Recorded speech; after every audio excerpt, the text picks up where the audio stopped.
আন্তরিক শুভেচ্ছা। সেই সাথে আমাদের ডাকে সাড়া দিয়ে আজকের সংবাদ সম্মেলনে উপস্থিত হওয়ার জন্য আন্তরিক ধন্যবাদ।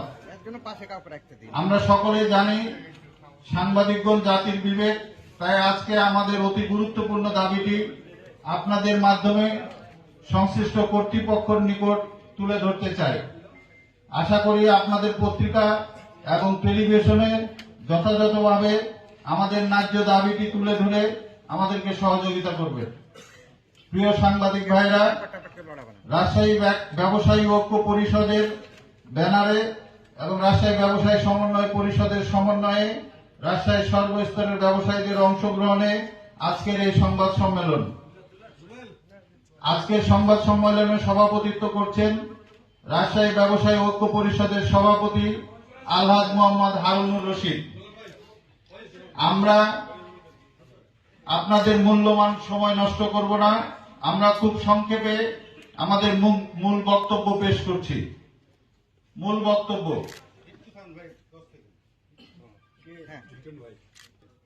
বক্তব্য আপনারা সকলে জানেন, দেশের অর্থনৈতিক উন্নয়নে চেম্বার অব কমার্স গুলো ব্যাপক ভূমিকা পালন করে থাকে, কিন্তু অত্যন্ত দুঃখের বিষয় রাজশাহী চেম্বার অব কমার্সের অনির্বাচিত, জনবিচ্ছিন্ন, অযোগ্য পরিচালনা পরিষদের নিষ্ক্রিয়তার কারণে আমরা রাজশাহীর ব্যবসায়ীরা অর্থনৈতিকভাবে পিছিয়ে পড়েছি।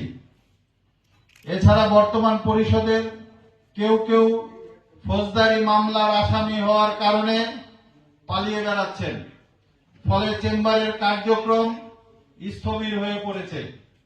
তাই আমরা চাই অবিলম্বে Rajshahi chamber of commerce and ইন্ডাস্ট্রির বর্তমান পরিচালনা পরিষদ ভেঙে দিয়ে একটি অন্তর্বর্তীকালীন পরিষদ গঠন করে 3 মাসের মধ্যে সুষ্ঠু ভোটার তালিকা প্রণয়ন করে একটি গ্রহণযোগ্য নির্বাচনের মাধ্যমে প্রকৃত ব্যবসায়ী নেতৃবৃন্দের কাছে দায়িত্ব হস্তান্তর করতে হবে।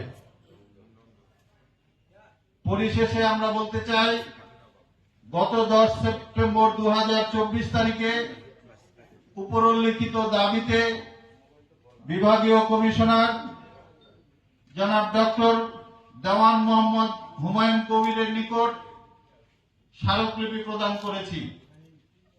অবিলম্বে দাবি পূরণ করা না হলে আমরা ধারাবাহিক কর্মসূচি পালন করব, দাবি পূরণ না হওয়া পর্যন্ত ইনশাআল্লাহ। উপস্থিত সকলের সুস্বাস্থ্য কামনা করে আমি আমার লিখিত বক্তব্য এখানে শেষ করছি।